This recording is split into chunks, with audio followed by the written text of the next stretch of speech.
दोस्तों, आज हम फिर लेकर आए हैं आपके लिए एक और वीडियो। तो चलो शुरू करते हैं। मौन का महत्व।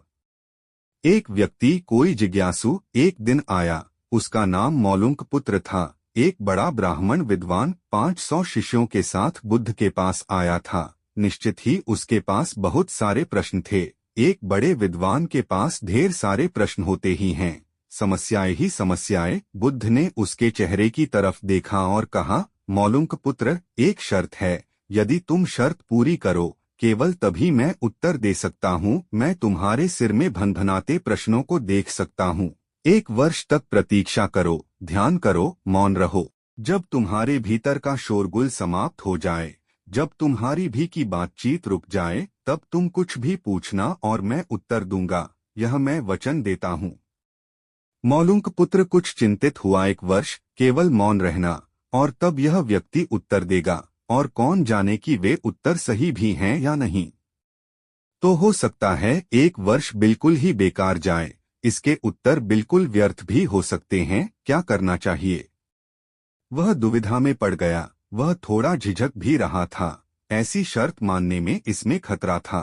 और तभी बुद्ध का एक दूसरा शिष्य सारिपुत्र जोर से हंसने लगा। वह वहीं पास में ही बैठा था, एकदम खिलखिलाकर हंसने लगा। मौलुंक पुत्र और भी परेशान हो गया। उसने कहा, बात क्या है? तुम क्यों हंस रहे हो?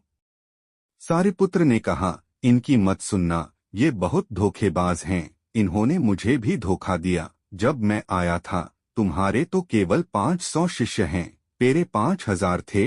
मैं बड़ा ब्राह्मण था, देश भी में मेरी ख्याति थी। इन्होंने मुझे फुसला लिया। इन्होंने कहा, साल भर प्रतीक्षा करो, मौन रहो, ध्यान करो, और फिर पूछना और मैं उत्तर दूंगा। और साल भर बाद कोई प्रश्न ही नहीं बचा, तो मैंने कभी कुछ पूछा ही नहीं और इन्होंने कोई उत्तर दिया ही नहीं। यदि तुम पूछना चाहते हो तो अभी पूछ लो। मैं इसी चक्कर में पड़ गया। मुझे इसी तरह इन्होंने धोखा दिया। बुद्ध ने कहा, मैं अपने वचन पर पक्का रहूंगा। यदि तुम पूछते हो तो मैं उत्तर दूंगा। यदि तुम पूछो ही नहीं तो मैं क्या कर सकता हूँ? 1 वर्ष बीता। मौलुंक पुत्र ध्यान में उतर गया और मौन होता गया। भीतर की बातचीत समाप्त हो गई। भीतर का कोलाहल रुक गया। वह बिल्कुल भूल गया कि कब 1 वर्ष बीत गया। कौन फिक्र करता है? जब प्रश्न ही न रहें तो कौन उत्तरों की फिक्र करता है?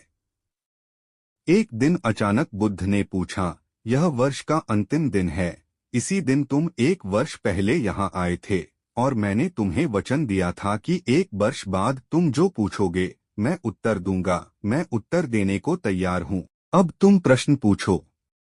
मौलुंक पुत्र हंसने लगा और उसने कहा, आपने मुझे भी धोखा दिया। वह सारिपुत्र ठीक कहता था। अब कोई प्रश्न ही पूछने के लिए नहीं रहा, तो मैं क्या पूछूं? मेरे पास पूछने के लिए कुछ भी नहीं है। असल में यदि तुम सत्य नहीं हो तो समस्याएं होती हैं और प्रश्न होते हैं। वे तुम्हारे झूठ से पैदा होते हैं, तुम्हारे स्वप्न, तुम्हारी नींद से वे पैदा होते हैं। जब तुम सत्य, प्रामाणिक, मौन, समग्र होता हो, वे तिरोहित हो जाते हैं।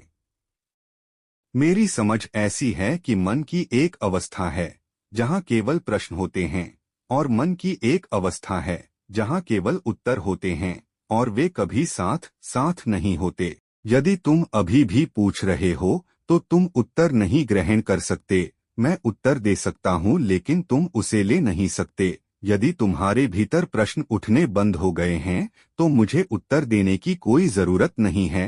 तुम्हें उत्तर मिल जाता है। किसी प्रश्न का उत्तर नहीं दिया जा सकता है।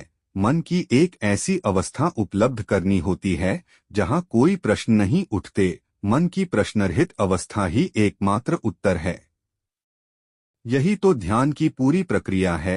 प्रश्नों को गिरा देना, भीतर चलती बातचीत को गिरा देना। जब भीतर की बातचीत रुक जाती है तो ऐसा असीम मौन छा जाता है। उस मौन में हर चीज का उत्तर मिल जाता है। हर चीज सुलझ जाती है, शाब्दिक रूप से नहीं, अस्तित्वगत रूप में सुलझ जाती है। कहीं कोई समस्या नहीं रह जाती है।